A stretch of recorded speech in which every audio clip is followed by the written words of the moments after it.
Hello everyone, my name is Herzog and I'm studying a disease named lymphoma. Lymphoma is a horrible blood cancer that mainly affects young children and young adults and can cause severe symptoms and even death. It is the third most common childhood cancer, and in fact, 1 of every 5 kids affected by the disease will eventually die from it.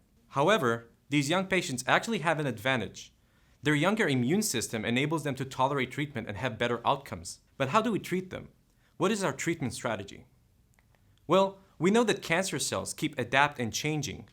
They actually have a mechanism that prevents cell death. And because cell death is named apoptosis, it's not surprising that this mechanism is named AntiApoptosis Mechanism. And these are its components. But what would you say if I told you that we can actually use these adaptations to specifically target cancer cells and cause them to kill themselves? Well, we're doing just that. We're targeting those specific components of the anti-apoptosis mechanism and causing cancer cells to specifically die while sparing the normal population of cells. Since cancer cells are relying heavily on this anti-apoptosis mechanism, this enables us to specifically target cancer cells. But how do we do that? In my project, I'm targeting signaling pathways in cancer cells. But what is a signaling pathway? Well, think about it like a relay race, in which the first runner is getting the signal to start running and transferring the baton to the next one and next one until the last one crosses the finish line. Well, that's very similar to what's happening in molecular signaling. The first molecule gets the signal and transferring it to the next one until the last one affects the target. However, there is a major difference between molecular signaling and relay race.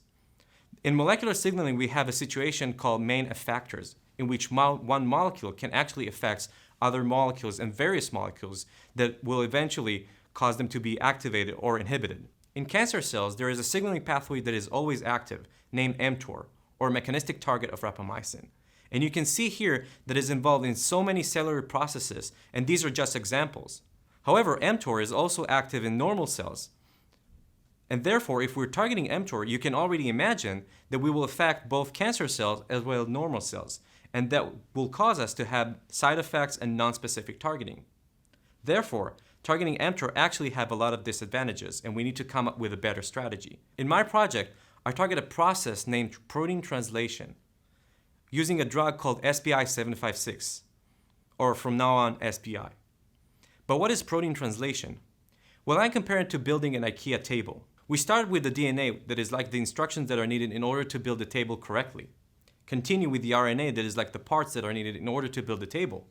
And finish with protein translation that is actually assembling the table correctly with the parts that we have according to the instructions that we got. Using SBI 756, we actually prevent this process from happening, preventing protein translation. But I also mentioned to you that we're targeting a pathway called anti-apoptosis mechanism, using a drug called ABT-199, or ABT from now on.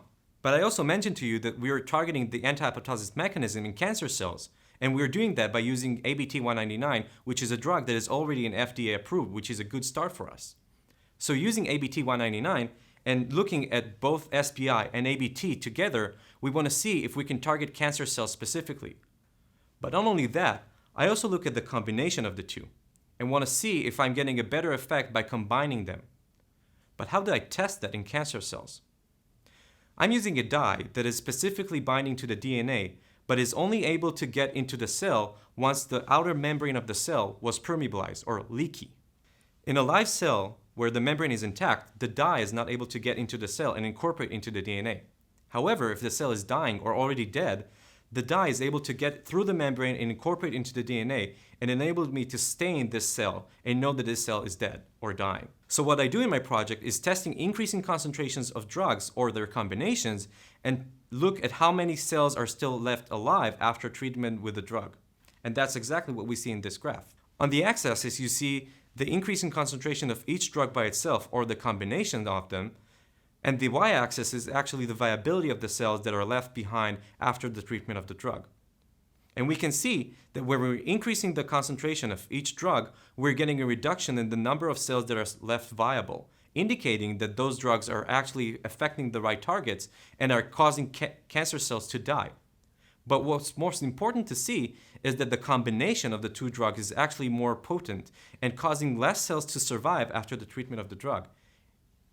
So our conclusion so far from the research is that the two drugs, ABT-199 and SBI-756, are able to synergize and kill lymphoma cells.